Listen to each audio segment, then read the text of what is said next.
Where are you? In which planet are you?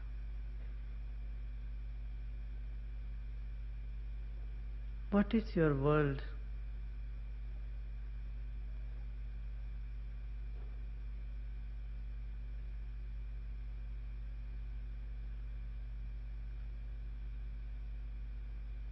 What is your world?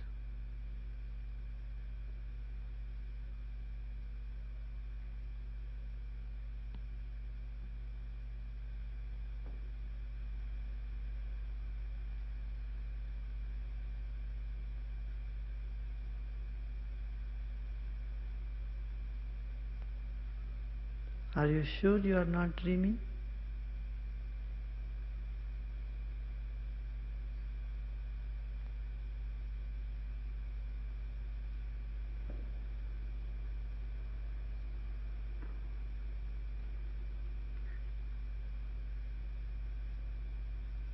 Are you sure you are here in this planet?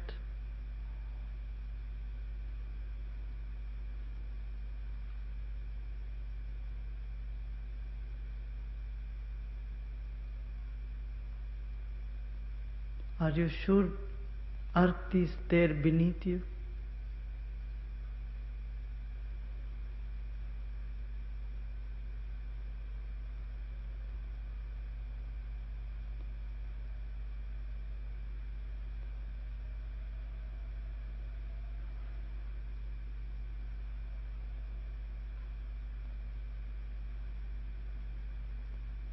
What is it you are hanging on to?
How long will this drama?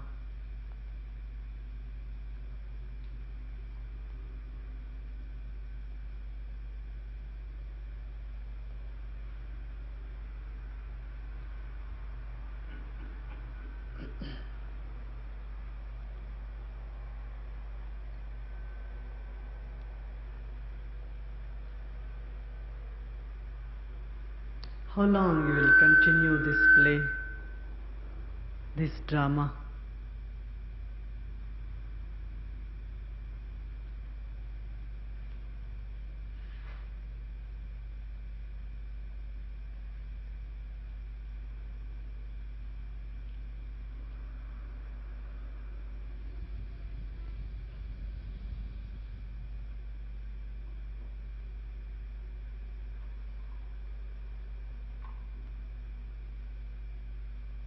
What is happening?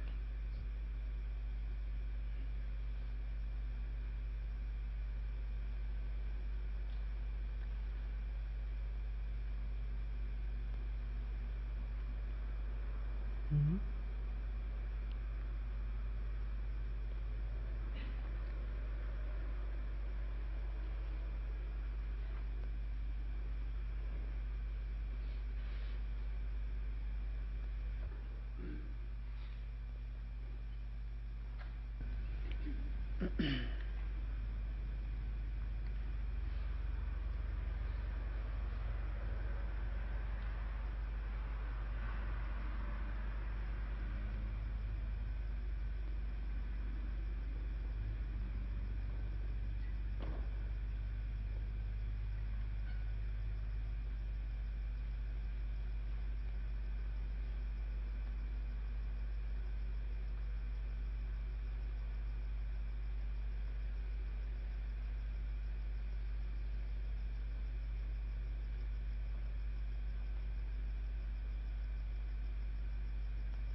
What is happening?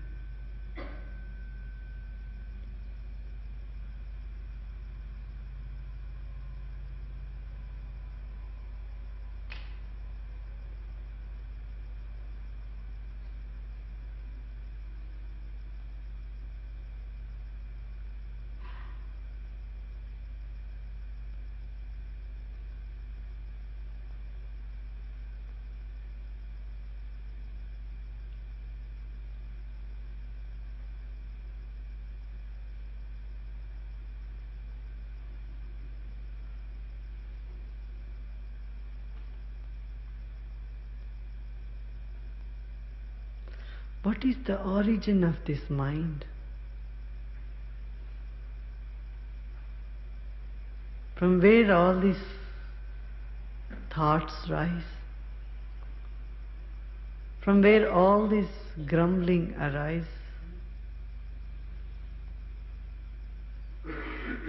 From where all your concepts rise? How do they rise? How do they fall off? How your liking for people and dislike for people arise and fall off?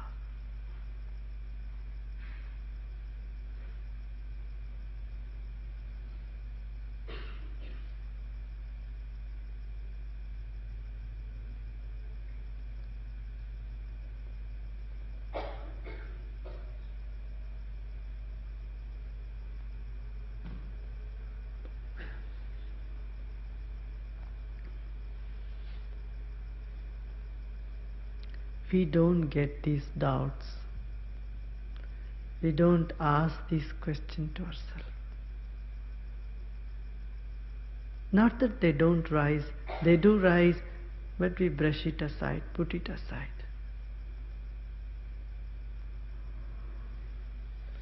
We don't ride on the horse of these questions. Very basic questions we don't ask. Silly questions we keep asking in our mind. A problem comes, why problem for me? You ask this question 1,000 times. Why me? Why I am unhappy, you ask. Not to in a genuine sense, but in related with something else, somebody else. You ask why so and so should say such words to me. There can't be a better stupid question than that. Why so and so is bad mouthing me? Why even that person doesn't know? And you want to know why that man is bad mouthing you, telling all things about you.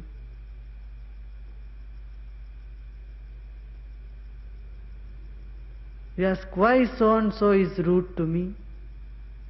Why so and so is nasty to me? Our doubts are also silly.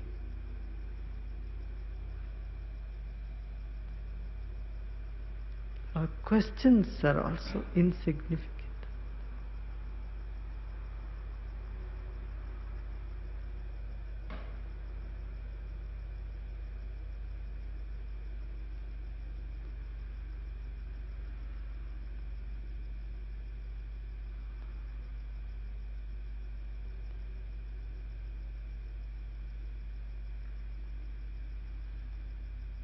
Or, what is this dress? Where did you buy this? How much did you pay for this? What is the tape recorder you have? What is the spectacles you have? Where did you buy it? How much you paid for it? These type of questions we ask.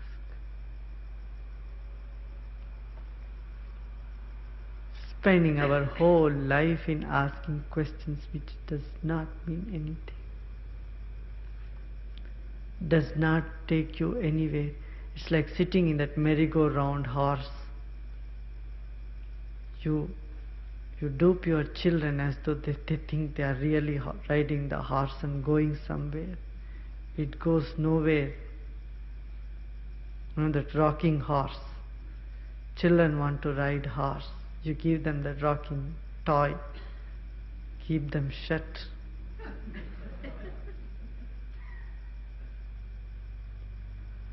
In the same way, the real, natural questions in you, you shut them off with silly questions, silly thoughts, silly things.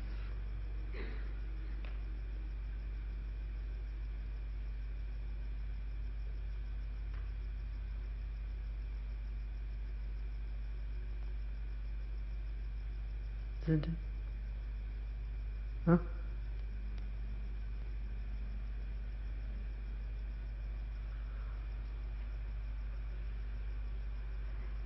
You just observe, you travel with somebody, and every 5 minutes they go on asking questions. 3-4 minutes, what is this, what is that?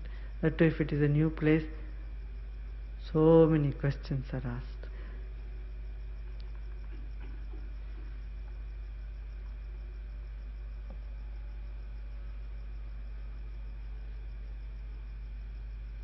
People come and say, oh, I have personal questions. Say, what is a personal question? It is the same question everybody has. Problem with their boyfriend or girlfriend or husband or wife, relationship problem, job problem,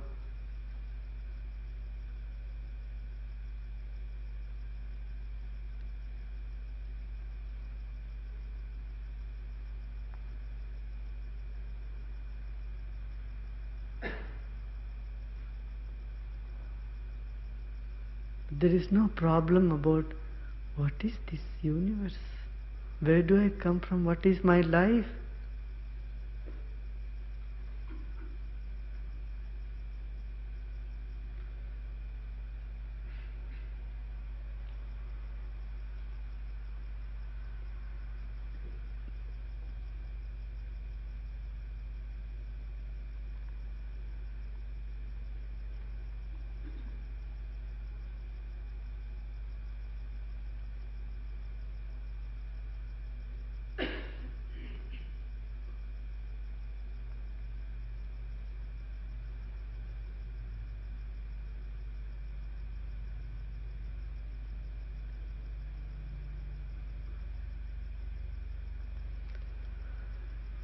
Doubts. Doubts are called in Sanskrit sandeha. Body means deha.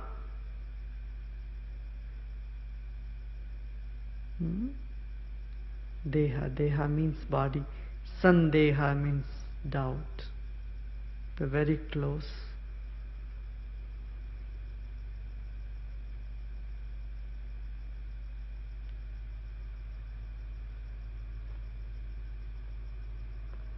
You know what is doubt?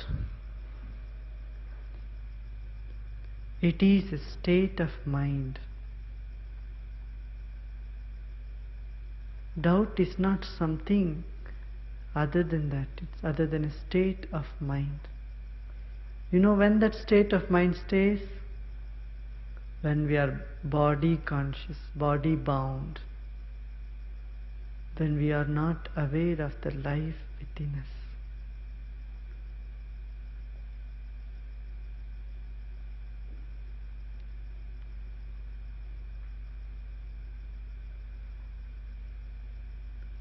When a child starts becoming aware of its own body, then it starts asking the questions more and more.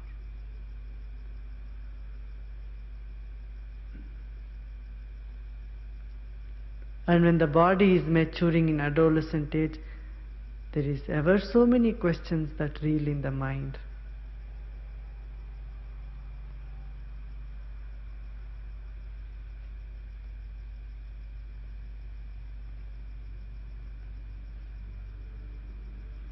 Doubt is that state of mind where it's not fully alive.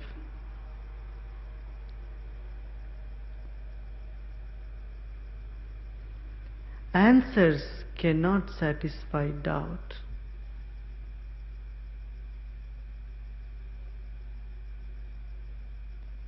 Hearing, seeing cannot eliminate doubt.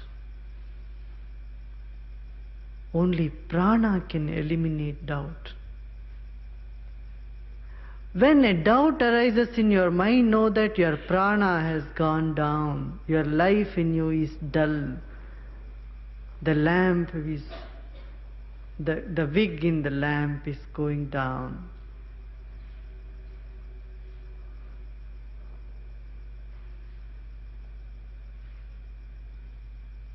Have you noticed this? The day you have done pranayama, you are doing pranayama, or you have done the kriya, on that day afterwards, when you are so alive from every cell of your body, is there any doubt in the mind? Huh? There is no doubt. You know why you feel so wonderful? Because there is no doubt in the mind. There is no split in your consciousness. Doubt is the split. A portion of it is awake, a major portion is asleep.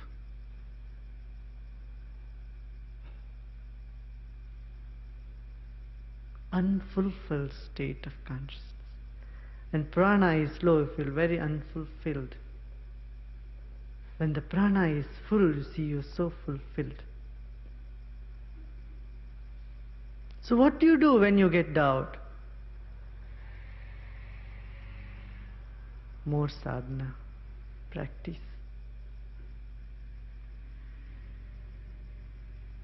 That is called Shraddha.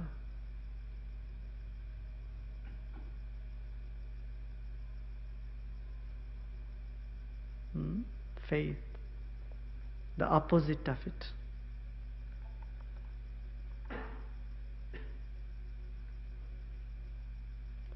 It starts from the self-doubt. The doubt in the self, doubt in everything in the world, doubt in the divine.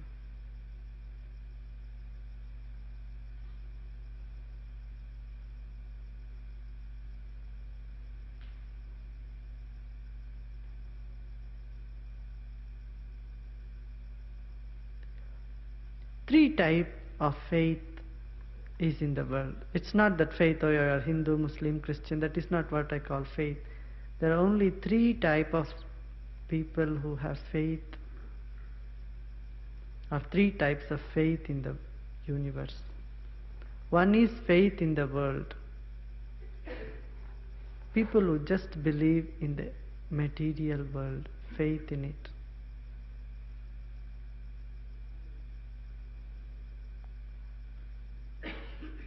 You have to believe in the world. You don't know everything about the world. And what you do not know, you believe in it. There is no need to believe what you know. You have to believe what you don't know.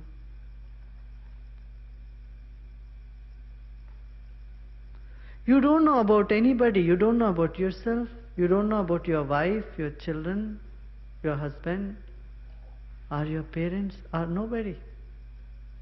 You think you know, you are mistaken.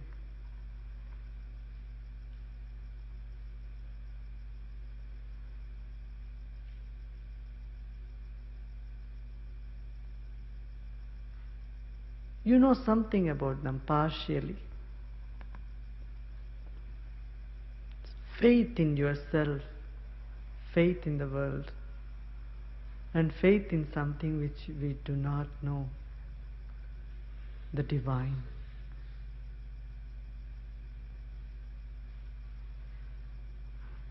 Can start from anywhere.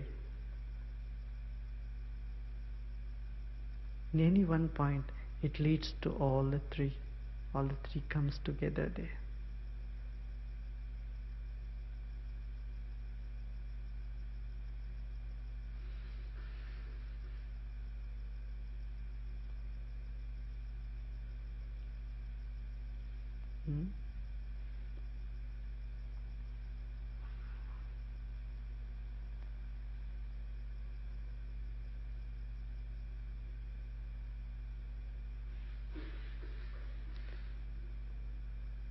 When doubts arise in you,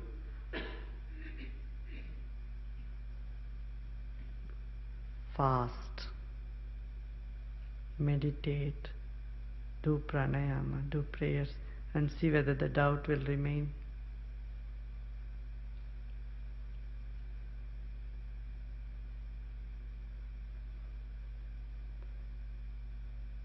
It is shifting of your consciousness.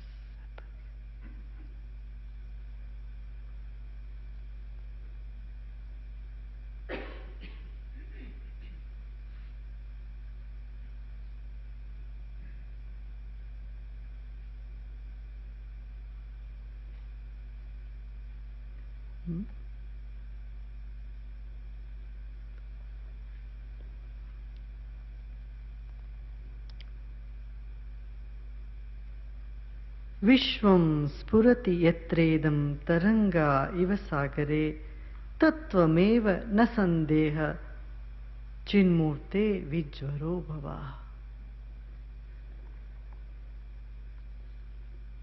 Ashtavakra says to Janaka, Vishvam spurati yatredam taranga iva sagare. Like the waves on the surface of water, when wind blows, waves arise in the surface of water. Like that, when a wind has blown on the lake or ocean of your consciousness, so many forms and so many thoughts and ideas and ideologies and feelings have arisen.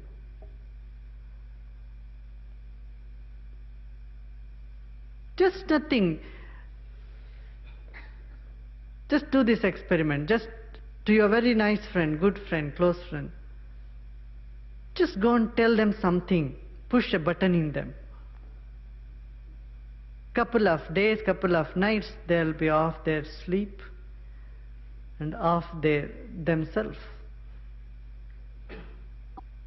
Just a few words, you have blown a few words into their ears, that's all. Some sounds you have made. And that is enough. You see, so and so said this about you. You are a hopeless person. Just say that.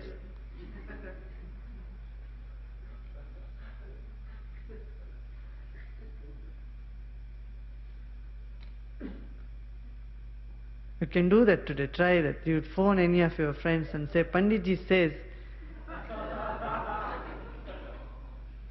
you have become a devil. A devil has come into you. And you will never get enlightened. Or tell them you will be born as a crocodile.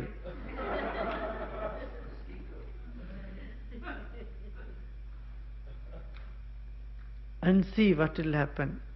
Phone them after 2 days and ask them, how are you doing? How the last 2 days were for you.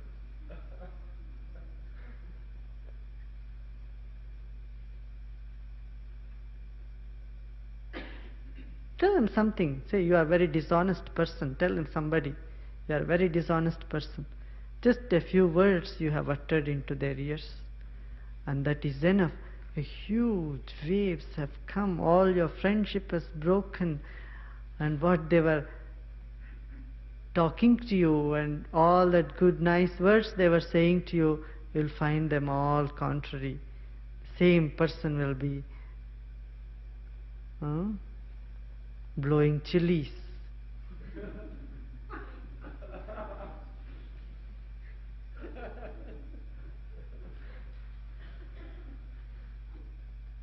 Same person, the same place.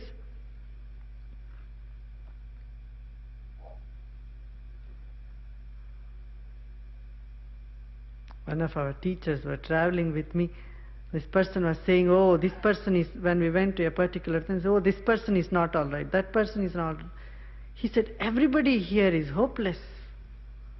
And they're not friendly, they are very unfriendly, they're not nice. So turn and look into you. If everybody is unfriendly, somewhere button is there inside you. You turn your switch on, switch off, you look into you. And you will see the same Person will say afterwards, oh, they are all very good, wonderful people. This has happened not once, several times. It's not in people, not other. Do not blame others. Do not blame anybody.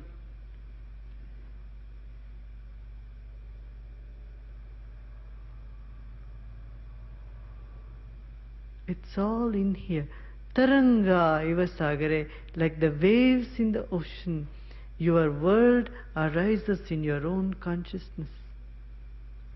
Your worries, your feelings, your thoughts arise in your own mind. You are totally responsible for all your feelings, the way you feel, the way how you feel, what you think, what you do, all that you are responsible.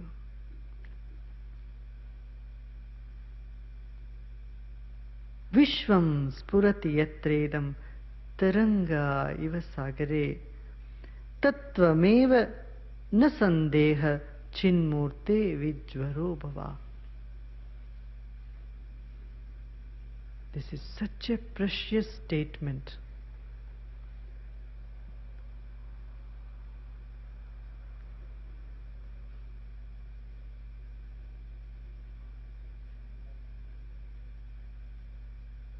Have you ever seen yourself as a life? Not as somebody? You've never put thoughts on you. You are always thinking about your circumstances. Even if you think about you, you think in terms of what others think about you. In terms of others, you think about yourself. What is your relationship to yourself? Throw everything out for 5 minutes. Just for 5 minutes, even 5 seconds will do. What am I? Who am I?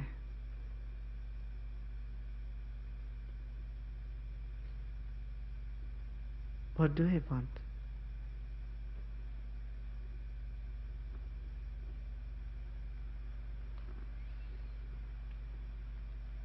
I am life. Have you experienced the life, burning life in this body, in your very body? Tattvameva na sandeha chinmurte vijvaro bhava. Says you are alive bliss, you are lively consciousness, you are glowing light. Why do you doubt this? Many of you have doubted when you have experienced, is this real? Am I not turning into psychotic or whatever? I feel I am all only consciousness. Every bit of my body is so alive. I feel I am energy. But is this real? That experience we have, even for a few minutes here and there in our depth of meditation, we doubt that. And we believe this dull, inert state of bodiliness that we experience most of the time as ourselves. We identify with this. Janaka had had the glimpse already. That's why Ashtavakra here says, without doubt, what you know is right.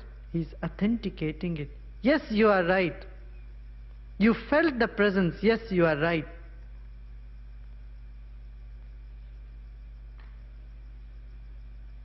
You are present everywhere. Yes, you felt the presence of being. You are right. I am present everywhere. Authenticating that you are glowing consciousness. You are life. Chinmurte. This body is full of bliss and consciousness. Vijvaro bhava. Be without the feverishness. This is very important. Vijvaro bhava. Be devoid of feverishness. What destroys the knowledge in you is the feverishness. What clouds your awareness and consciousness, your joy, is feverishness. Even if you are feverish for repeating an experience, you have had an experience, you want to have that experience repeatedly, even that feverishness itself becomes an obstruction.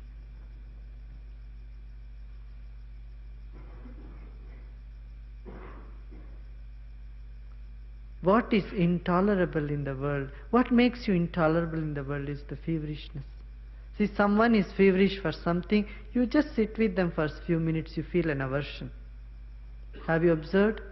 Many times you feel an aversion with people, you don't know why you feel an aversion. It's because the feverishness in them pushes you away, pushes you out. When you are devoid of feverishness, all things flow to you without asking for it. Even without asking, things will come to you, whatever is needed. Before the need arises, all is supplied. This is the secret. Vijvaro bhava. If any blessing has to be given, this is the blessing that has to be given. Be devoid of feverishness. You can feel feverish for God. Oh, I want God realization. You may be feverish for that also. No, relax, cool down. Leave that also in the hands of Divine. If He wants to come, let Him come. I am ready. Let Thy will be done. You heard that story I have said before also, about Narada. Once Narada was walking on earth somewhere, some mountainous area, maybe in this very area. He saw one young boy meditating and praying and dancing. And he also saw an old man also sitting and meditating. First he went to the old man, say, I am going to heaven, to God. Do you have any questions for God? Said, yes. You ask Him when is He going to liberate me? How long it is going to be? How many more days or months or years I have to do all these practices? Narada said, all right. And then he went to the boy, and the boy did not even take notice of Narada coming there. He was dancing in ecstasy, joyfully meditating.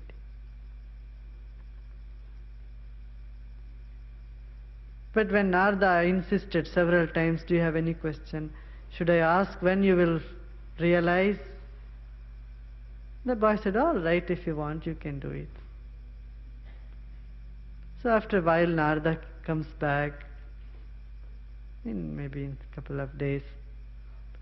And this old man anxiously was looking for Narada all these days. Oh, he came. Oh, did you ask my question? What did God say? He said, yes, I got the message from heaven, 3 more lifetimes. And that man became so furious. This old man, he threw all the mala out and the robes out, tore the robes, and he kicked his own asan and got up, said, enough is enough. 3 more lifetimes, I am fed up with this. I have done all this meditation, enough, no more. I am going to go to holiday and enjoy myself today.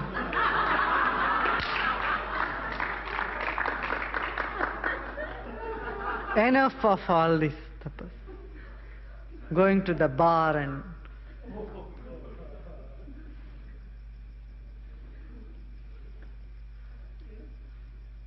his anger really, Narada was frightened. He said, oh, there are rocks all around, whether he will throw some rocks on Narada. Said Narada quietly ran away from that place. And he went to the youth and then he said, I'm a little scared to tell you your message. That old man, for 3 lifetimes he got so angry, and you are more stronger person, young man. If you do something, what will happen to me?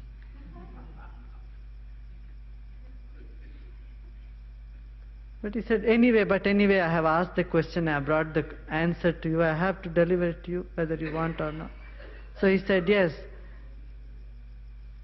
God said, you will get enlightened after taking so many lives, as many leaves are in this tree. You have to take that many lives, as many leaves are existing in the tree. And that youth became so happy, he started even dancing more and singing. He said, oh, that's wonderful. Just this one tree? There are ever so many trees in this planet, millions of trees, and if I am enlightened just with the leaves of this one tree, I have done it. It's done. It's happened. Thank you so much. You brought me such a wonderful news today. He became more happy and started dancing. And it is said that very moment he got enlightened. That very moment. Infinite patience.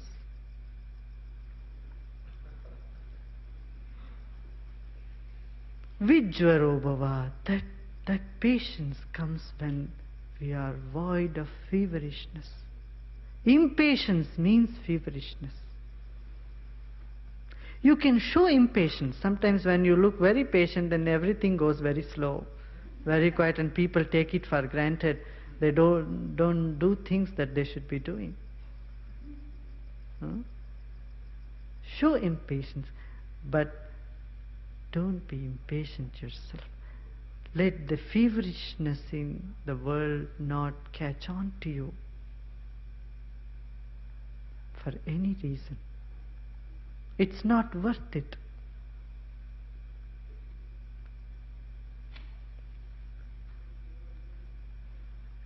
Nasandeha chinmurte vijvaro bhava. Such a beautiful statement. Shraddhasva tata shraddhasva natra moham kurushvabho gnanasvarupo bhagavan atmatvam prakriti para.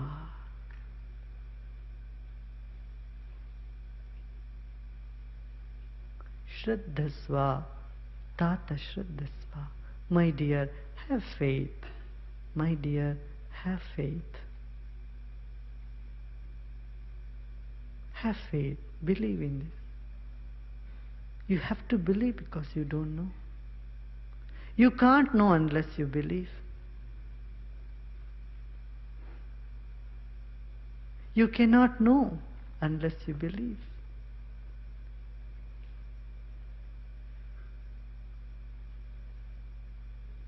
Shuddhasva. It's like unless you get into the water, you cannot learn swimming. And if someone says, I will learn swimming and then I will get into the water,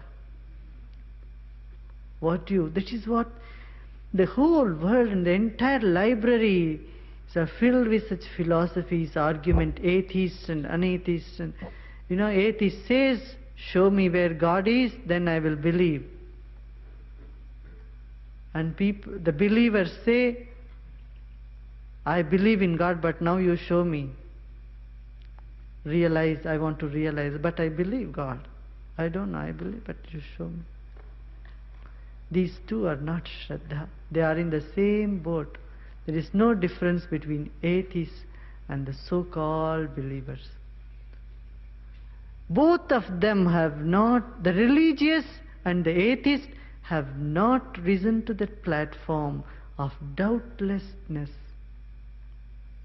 It can only happen when every cell in this body, in the mind, becomes alive and total and full.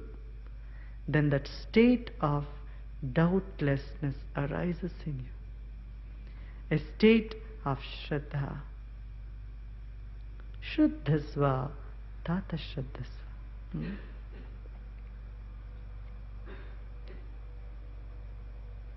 He's not just telling these words, you believe. Everyone tells you, you believe in me. You look into anybody in the world, they'll say, don't you believe in me? Even the worst cheater will tell you, don't you believe in me? Everybody says, you believe in me. Everyone wants belief. You want others to believe you, don't you? Do you like people doubting you? Doubting your integrity? Doubting your heart, your kindness? No one ever likes anybody doubting them. Isn't it? A doubtful eyes is worse than poison. What you cannot stand in this world, you can die, you are ready to die, but you are unable to stand doubtful eyes on you. Isn't it? Huh? It's worse than death. Worse than any horrible disease is the doubtful eyes on you. You want everybody to believe in you. But what is your belief? How much do you believe? In what do you believe?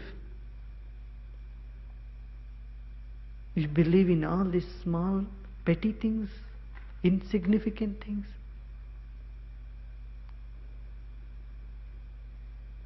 You believe in a lottery ticket.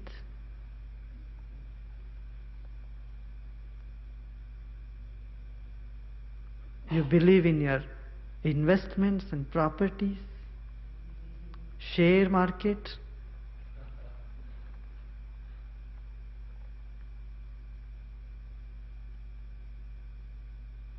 I mean, belief is needed, otherwise nothing moves in the world. But do you believe this whole universe is made up of that consciousness?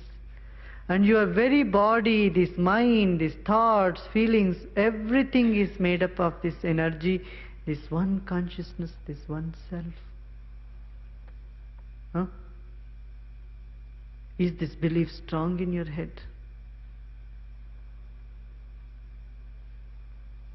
You believe in your airline tickets. You know that it's valid for 3 months and 1 year you are eligible to travel. Even if the airline company goes broke, they will do something to you. They will put on to some other airline or do something. You have insurance. To make our belief strong, we insure everything. Car insured, our life insured, nose insured, eyes insured.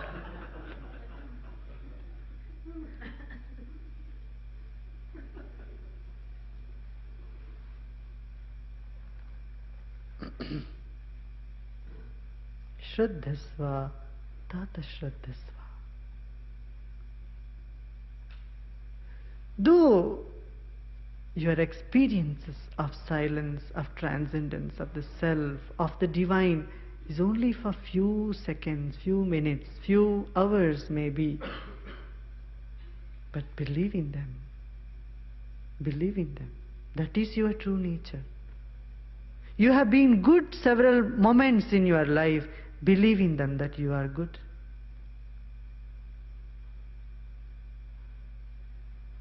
Shraddhasva, Tata Shraddhasva.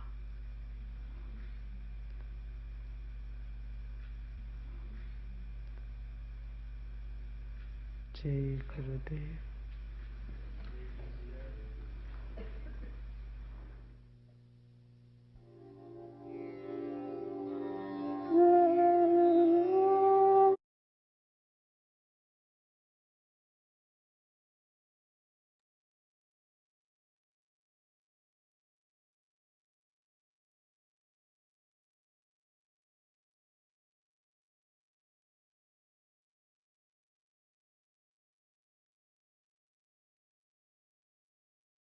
Oh, any thoughts or questions to start us out?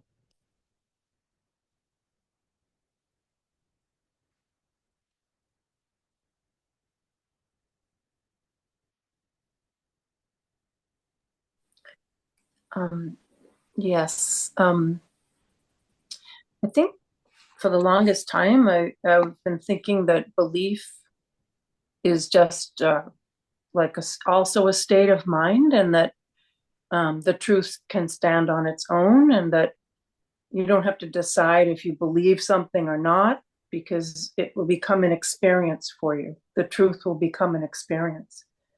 That's where, you know, my mind, my mind has been for some time.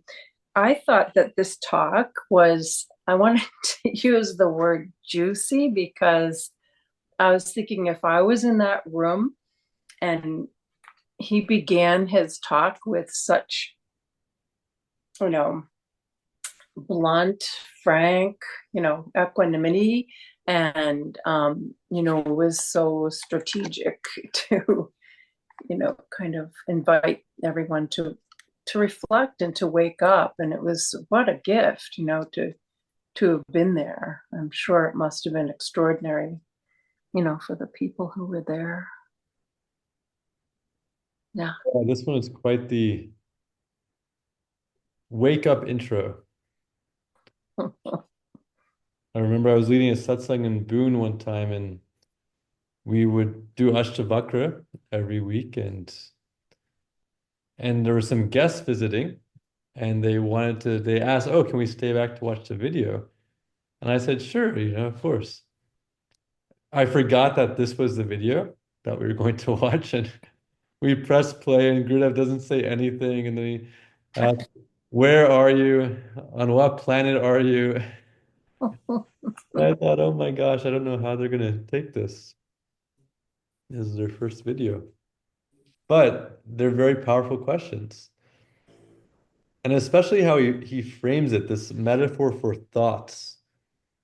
He says, we don't gallop on the horse of those thoughts. So these questions, who am I? Why am I here? He's saying we don't gallop on that horse. I think it's such a beautiful way of explaining how thoughts work. That it's like a horse that just kind of runs away with our mind. And what are those thoughts that we typically gallop on? He gave some examples about, properties, investments, relationships, all these things. It's like the mind gallops away. But then he gives that other example. It's like the merry-go-round. It's riding the horse in the merry-go-round. Where does it actually go? We get caught up in something, we get upset, we get stressed. And where does riding that thought, where does that take us? Does it take us to a new destination?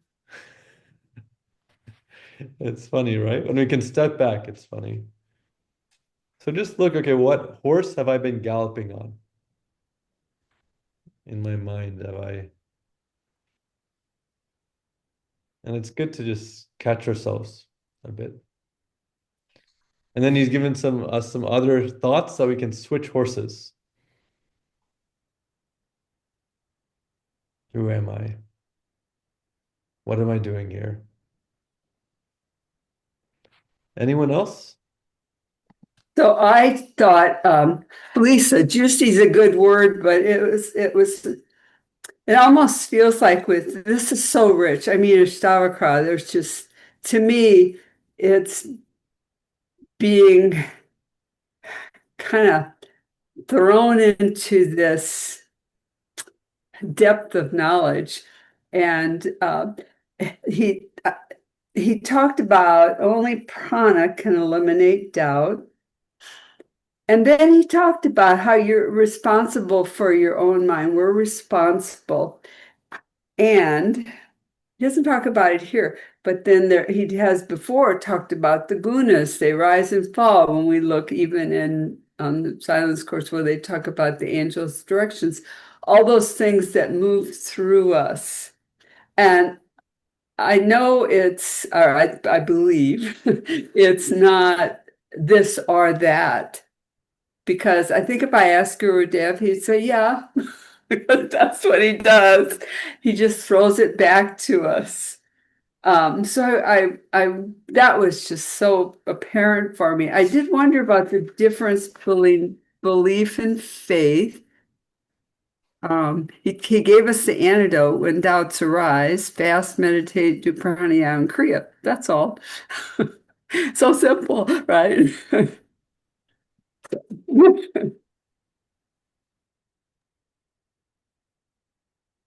You brought up another beautiful point that how to get out of doubt isn't through thoughts. And that's a big circle that we stay stuck in for most of our lives is, oh, maybe I'll think my way out of this one. Or if I just dwell on it a little more, it'll change. But no, the way is how?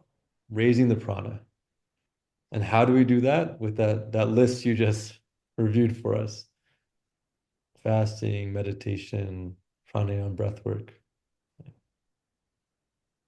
Susan, please. You're on mute, Susan. Hi.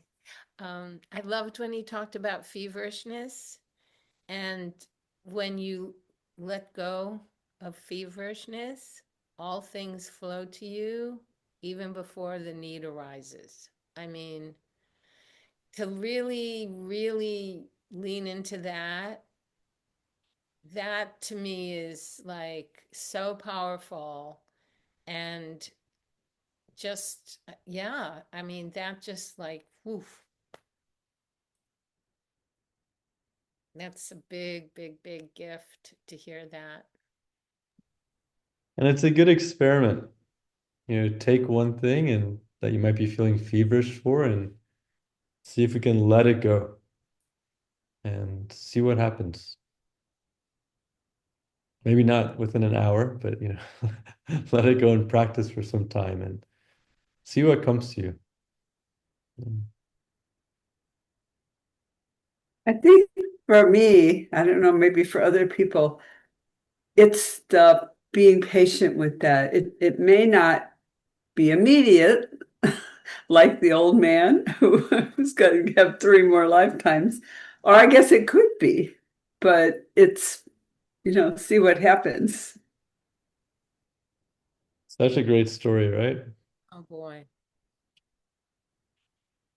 Just one tree?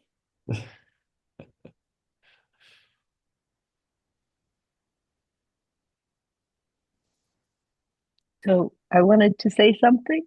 Okay. For for me, something that it finally clicked. Well, a couple of things. That what is belief? Belief in what? And he spelled it out. It's belief, real belief that everything is one consciousness. That you are that part of everything. So now what flows from that is the concept of surrender.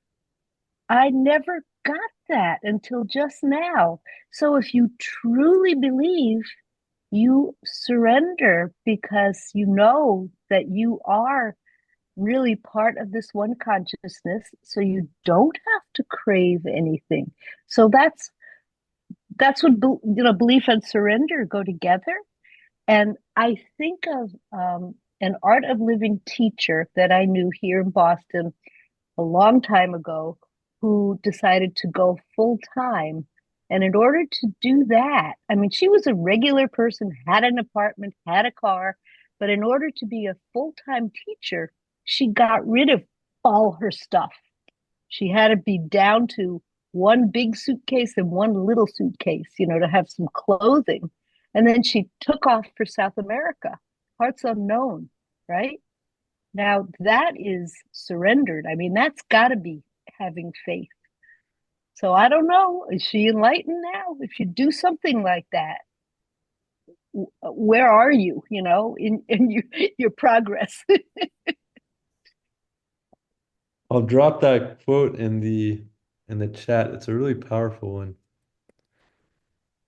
What is, You want to believe that in you is a typo, but how much is your belief? And in what do you believe? You believe in your property yeah, investments, but you believe that yeah, this whole universe is made up of this consciousness and that yeah. everything, this very body, mind, thoughts, is made up of this one energy, this one self. Is this belief strong in your head? Yeah, I thought my belief was strong until I thought of the idea of just dropping everything and being down to a couple of suitcases, and then that's it. You're out to do things in the world, but and you don't have stuff. You have just enough so you have some clothes to wear, you know. I don't. I thought my belief was strong, but And it can be strong. There are many ways this manifests. And this is, I yeah, think you made that connection with trust, which is so beautiful. yeah. Mm, Can we believe enough to drop the worry and the feverishness? That's the important part. mm, mm. So I just wanted to add, so our body, everything, and also as you just said, I mean, so what Guruji said, that our thoughts are made out of consciousness. So that we don't have the control over the thoughts, so that everything, including thoughts, thoughts are consciousness. It's kind of hard to grasp that concept, but that's what it is. Yeah. Consciousness, our thoughts are consciousness as well. And we have to struggle with them quite often. It is so subtle that that world is, it is incredible. It's astounding, but that's so much subtleness, that the delicate of approach to everything, to be able to connect with that and sustain it, of course. Nice. Yeah. And Raji, did you want to share something?